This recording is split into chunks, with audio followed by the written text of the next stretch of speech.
ನೋಡಿ ಸ್ನೇಹಿತರೆ, ಇದು ಬೊಲೆರೋ ಮ್ಯಾಕ್ಸಿ ಟ್ರಕ್ಕು. ಈ ಬೊಲೆರೋ ಬಗ್ಗೆ ಮಾಡೆಲ್ ಬಗ್ಗೆ ನಾವು ಮಾತಾಡಬೇಕಾದ್ರೆ ಇದು 2017 ಮಾಡಲು ಬೊಲೆರೋ ಮ್ಯಾಕ್ಸಿ ಟ್ರಕ್ 2017 ಮಾಡಲು. ತುಂಬ ಚೆನ್ನಾಗಿ ಕಂಡೀಷನಲ್ಲಿದೆ. ಮತ್ತು ಹಾಗೆ ನಾವು ಲೊಕೇಶನ್ ಬಗ್ಗೆ ನಾವು ಮಾತಾಡಬೇಕಾದ್ರೆ ಈ ವೆಹಿಕಲು ಯಾದಗಿರಿ ಪಾಸಿಂಗು. ಮತ್ತು ಯಾವ ಕಡೆ ಆದರೆ ತಾಲೂಕು ಶಾಪುರ್, ಜಿಲ್ಲಾ ಯಾದಗಿರಿ, KA 33 ಯಾದಗಿರಿ ಪಾಸಿಂಗು. ಈ ಬೊಲೆರೋ ಮ್ಯಾಕ್ಸಿ ಟ್ರಕ್ ಇರೋದಾದರೆ ಶಾಪುರಲ್ಲೇ.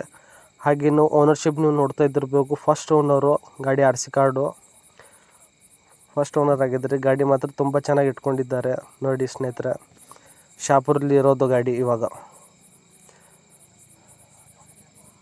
ಹಾಗೆ ನಾವು ಡಾಕ್ಯುಮೆಂಟ್ಸ್ ಬಗ್ಗೆ ನಾವು ಮಾತಾಡಬೇಕಾದ್ರೆ ಎಲ್ಲ ಡಾಕ್ಯುಮೆಂಟ್ಸ್ ಕ್ಲಿಯರ್ ಇದ್ದಾವೆ. All documents running. Agent number ನಾನು ಟೈಟಲಲ್ಲಿ ಮತ್ತು ಡಿಸ್ಕ್ರಿಪ್ಷನಲ್ಲಿ ಹಾಕಿರ್ತೀನಿ. ಡೈರೆಕ್ಟ್ ಏಜೆಂಟ್ ಅವ್ರಿಗೆ ಕಾಲ್ ಮಾಡಿ, ಬಸವರಾಜ್ ಅಂತ ಕಿಸಿ ಅವರಿಗೆ ನೋಡಿ ಸ್ನೇಹಿತರೆ, ಡೈರೆಕ್ಟ್ ಅವ್ರಿಗೆ ಕಾಂಟ್ಯಾಕ್ಟ್ ಮಾಡಿ. ಮತ್ತು ರೇಟ್ ಬಗ್ಗೆ ನಾವು ಮಾತಾಡಬೇಕಂದ್ರೆ 4,70,000 ಏನು ನೆಗೋಷಿಯಬಲ್ ಮಾಡ್ತಾರಂತೆ. ಏನು ಒಂಚೂರು ಹೆಚ್ಚು ಕಡಿಮೆ ಅಂತೆ ಮಾಡಿ ಕೊಡ್ತಾರೆ ನೋಡಿ. ಕಾಲ್ ಮಾಡಿ ಅವರಿಗೆ. ಹಾಗೆ ನಮ್ಮ ಚಾನಲ್ಗೆ ಹೊಸದಾಗಿದ್ದರೆ ಶೇರ್ ಮಾಡಿ, ಲೈಕ್ ಮಾಡಿ, ಸಬ್ಸ್ಕ್ರೈಬ್ ಮಾಡಿ.